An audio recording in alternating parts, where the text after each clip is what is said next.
Welcome back to the deep dive. So today we're not looking at some abstract cybersecurity threat happening halfway across the world. We're diving deep into a crisis that's hitting our homes, our families, and well, our wallets right now. The industrialized machine that is the Medicare scam crisis. And it's so important that we look at this, not just as a problem for one group of people. This is really the front line of a much wider digital threat. These tactics are being perfected before they get unleashed on, well, everyone else. Yeah, the source material we went through for this is genuinely chilling.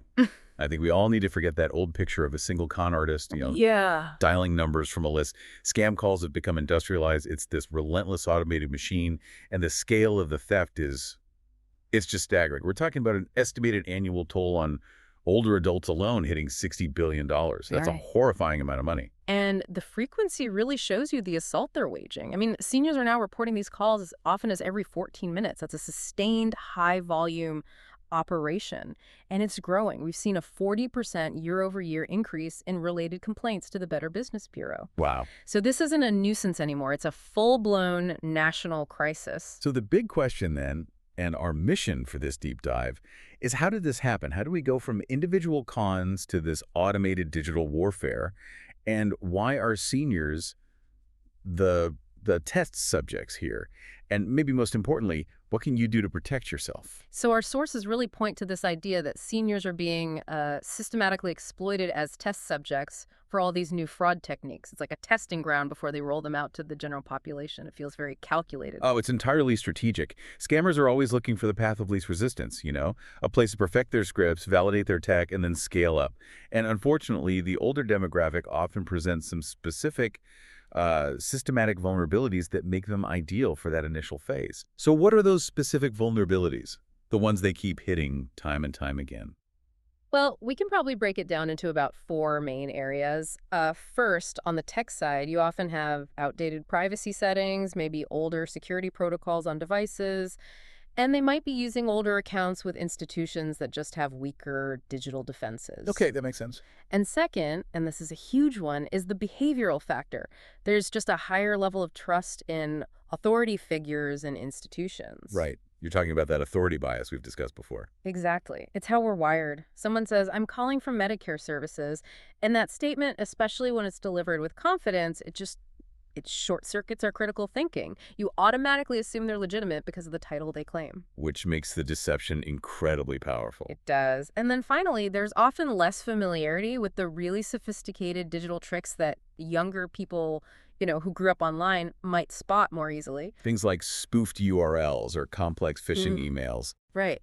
And all of that gives the scammer a clean environment to really hone their social engineering scripts. And the SON has had a really serious warning about this dynamic. Once these techniques are perfected, that's when they're unleashed on the rest of us. We have to take this to heart. The line was, "Today's Medicare scam is tomorrow's universal nightmare." The methods they perfect here, the tech, the psychology, the scripts, that's what's going to be used in tax scams, student loan scams, and every other threat that's coming down the line. This is the training ground. Let's get into the technology that's fueling this whole thing, because we really need to move past that image of some guy in a basement. This is organized digital warfare. The sources described it, and I think this is perfect, as Ocean's 11 meets The Matrix. It's a great description. It's terrifyingly efficient and just frighteningly scaled. This is a billion-dollar horror industry, and it's all powered by automation and some very high-tech tools. So what are the key pieces of that tech toolkit? What's enabling this industrial scale? Well, it all starts with sheer volume. Yeah. You have these robocall farms automated systems just dialing tens of thousands, hundreds of thousands of numbers at the same time. Just constantly probing for a connection. Constantly. And then you have the element of hiding. VoIP masking. This makes the calls basically untraceable. They can be coming from literally anywhere on the planet, which makes enforcement, well, incredibly difficult. And the deception itself is so much more seamless now. It's not some bad recording anymore, is it? It's high-tech camouflage. Precisely. They use AI-generated caller IDs. This is really sophisticated spoofing that makes them look like a trusted source. Medicare services, your local police, Amazon. And they combine that with public data leaks. They use information you might have lost in a data breach years ago to weaponize your own personal history against you. So they use that to build trust right away. Right. They know your address or your date of birth, and suddenly they sound legitimate. But the one Yeah. that really crosses a line for me, I mean, it's genuinely unsettling, is this AI voice cloning. Absolutely. The tech has gotten so good that scammers now need only 3 seconds of audio to perfectly mimic anyone. 3 seconds. Your child, your parent, your boss? Hmm. Think about that level of personalization used in a ransom scam or a distress call. It weaponizes emotion and familiarity in a way we've never had to defend against before. It is a chilling, chilling thought. Just think about that for a minute. With tech that can clone a voice in 3 seconds, and automation that can hit 100,000 people an hour, what aspect of this tech toolkit stands out to you as the most terrifying for the future? Let us know in the comments below. We're really interested to hear what threats you're seeing out there. Okay, so now that we know the tools, let's look at the script itself, the playbook behind the horror.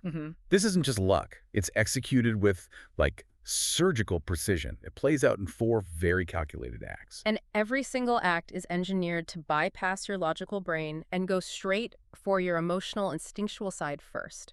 Okay, so let's walk through it. Act 1 is the hook. A really convincing spoofed number shows up on your caller ID, Medicare services or something similar. The trust is being established before you even answer the phone. Then comes Act 2, the bait. Right.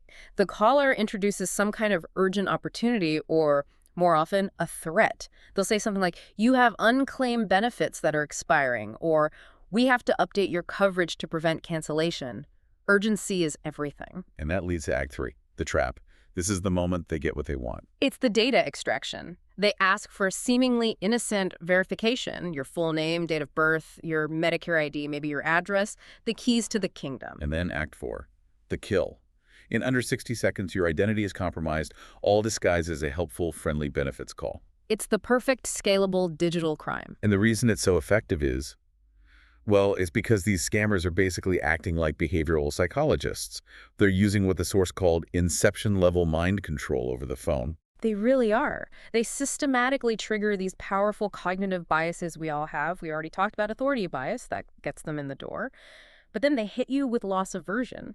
Psychologically, the fear of losing something you already have is way more powerful than the idea of gaining something new. So when they say you'll lose your benefits, it creates instant panic. It completely overrides rational thought. And then they amplify that panic with artificial urgency. They'll use phrases like, your file expires today, or this is your final notice. Right, the pressure is on. And that pressure actively shuts down the critical thinking parts of your brain. You're forced into an emotional decision.